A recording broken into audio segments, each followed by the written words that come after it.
भारत में होली का त्योहार अक्सर छेड़छाड़ और उत्पीड़न की घटनाओं से प्रभावित होता है, क्योंकि बुरा न मानो होली है वाक्यांश का प्रयोग ऐसे सभी आपराधिक कृत्यों को उचित ठहराने के लिए किया जाता है, जहां अक्सर महिलाएं निशाना बनती हैं। बुरा न मानो होली है इस पॉपुलर जुमले के चलते होली के नाम पर सब कुछ जायज है।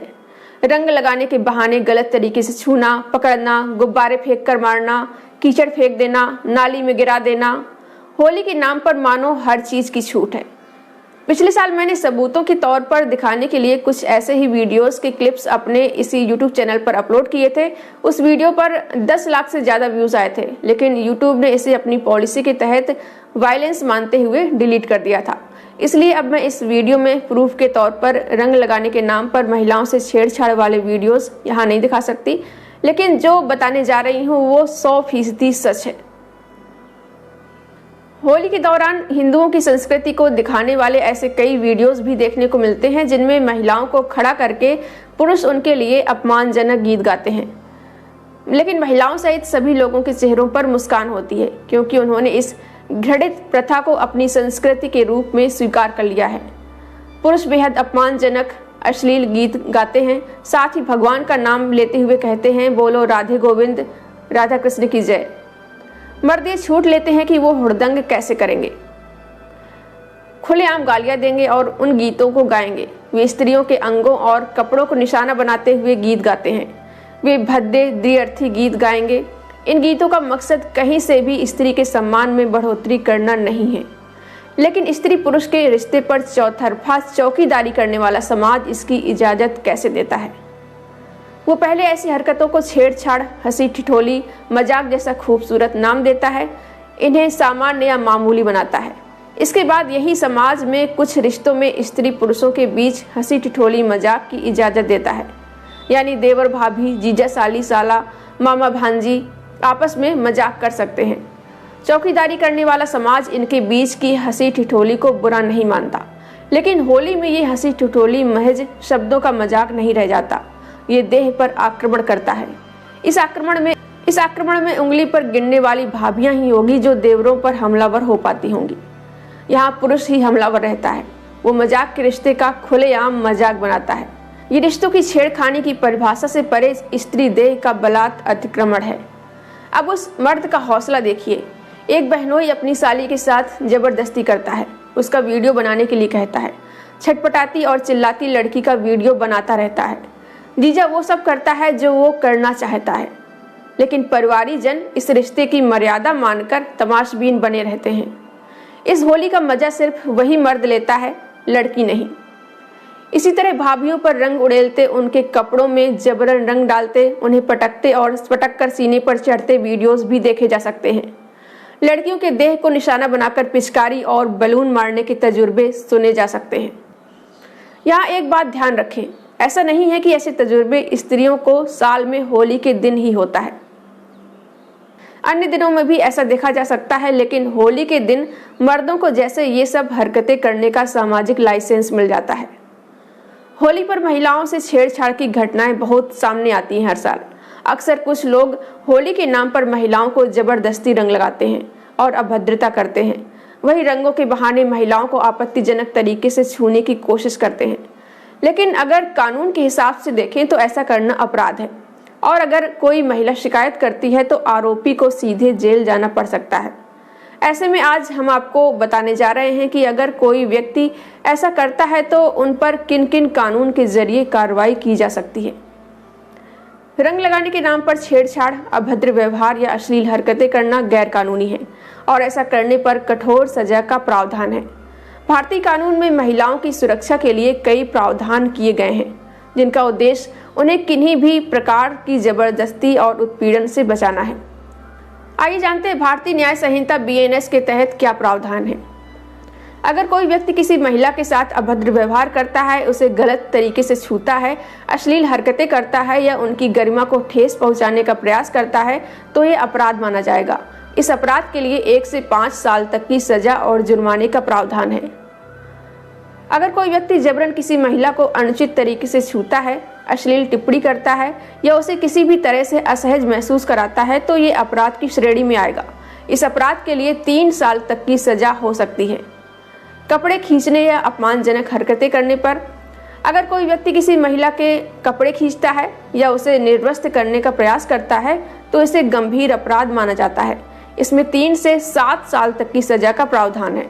अगर कोई व्यक्ति किसी महिला को देखकर अश्लील इशारे करता है, गलत शब्द बोलता है या किसी भी तरह से उसे मानसिक रूप से परेशान करता है तो उसे 1 साल तक की जेल या जुर्माने या दोनों हो सकते हैं। अश्लील हरकतें या शब्दों का इस्तेमाल। अगर कोई व्यक्ति सार्वजनिक रूप से किसी महिला के सामने अश्लील शब्द बोलता है या ऐसा कोई कार्य करता है जिसमें उसे शर्मिंदगी महसूस हो तो ये अपराध माना जाएगा। इसमें 3 महीने तक की सजा या जुर्माना हो सकता है। अप्राकृतिक कृत्य। अगर कोई व्यक्ति जबरन किसी महिला के साथ अप्राकृतिक कृत्य करने की कोशिश करता है तो ये अपराध की श्रेणी में आता है और इसमें आजीवन कारावास या 10 साल तक की सजा और जुर्माना हो सकता है। अगर किसी महिला के साथ होली के दौरान कोई जबरदस्ती होती है तो उसे तुरंत पुलिस में शिकायत दर्ज करानी चाहिए।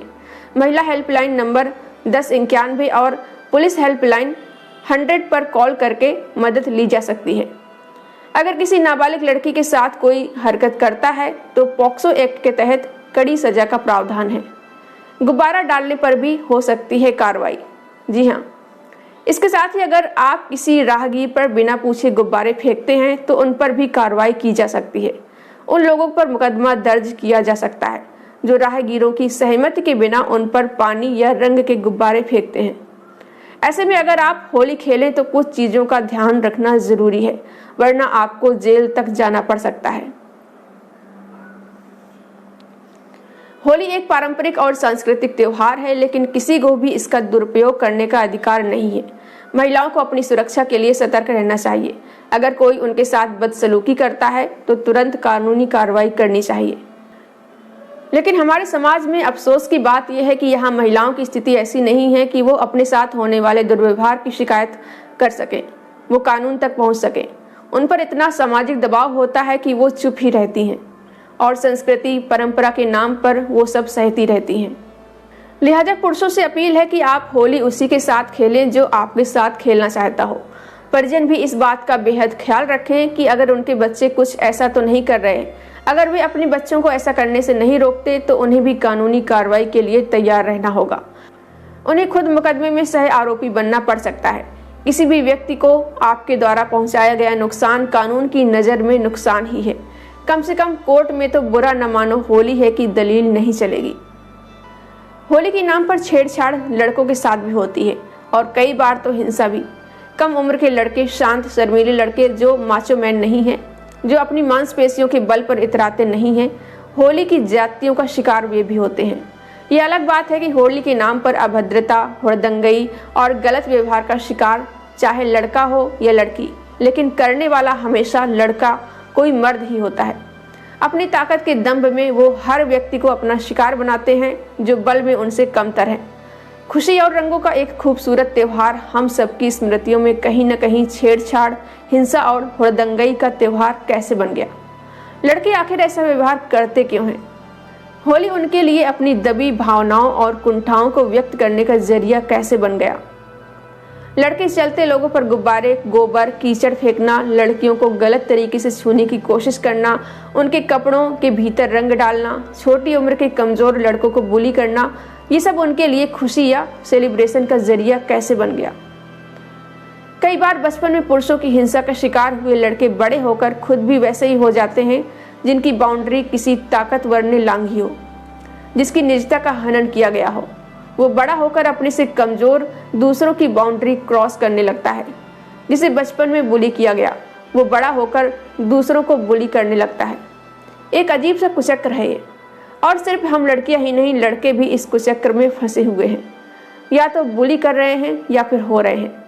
पितृसत्ता की विडंबना देखिए कि लड़के बोल नहीं पाते कि उन्हें बुली किया गया, क्योंकि उन्हें बुली करने वाले दूसरे लड़के ही होते हैं। उनके साथ भी छेड़छाड़ हुई, उन्हें भी लड़कों ने परेशान किया, गलत तरीके से छूने की कोशिश की।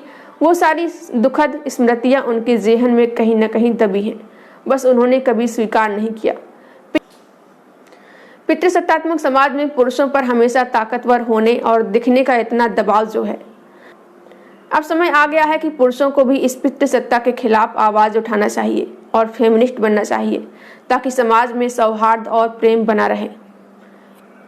दोहराना जरूरी है, सवाल होली के त्योहार का नहीं है, ये तो रंगों में डूबने उतरने का त्योहार है। सवाल है त्योहार पर मर्दाना कब्जे का, त्योहार के नाम पर हिंसक मर्दानगी का खुलेआम प्रदर्शन करने का। मर्द कोई त्योहार कैसे मनाएगा? होली के नाम पर यौन हिंसा इसका उदाहरण है।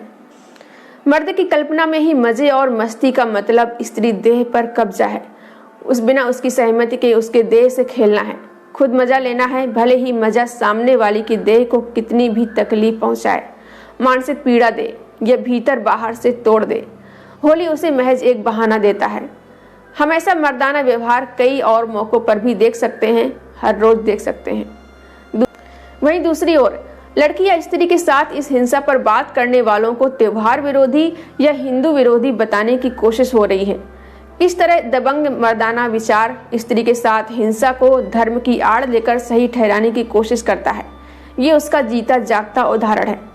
बुरा मानना जरूरी है। अगर होली के नाम पर अश्लीलता हो रही हो, गाली गलौज हो रही हो, भद्दे मजाक हो रहे हों, शरीर के साथ छेड़छाड़ हो रही हो, भद्दी हरकत हो रही हो, जबरदस्ती हो रही हो, यानी कोई भी चीज बुरी हो रही है या बुरी लग रही है, तो होली पर भी बुरा मानना जरूरी है, क्योंकि सवाल होली के त्योहार का नहीं है, ये तो रंगों में डूबने उतरने का त्योहार है। सवाल है त्योहार पर मर्दाना कब्जे का, त्योहार के नाम पर हिंसक मर्दानगी का खुलेआम प्रदर्शन करने का। आपका इस बारे में क्या कहना है? आपके क्या विचार हैं? हमें कमेंट करके जरूर बताएं। और अगर आपको ये वीडियो पसंद आया हो तो लाइक करें, शेयर करें और चैनल को सब्सक्राइब ना किया हो तो सब्सक्राइब जरूर करें।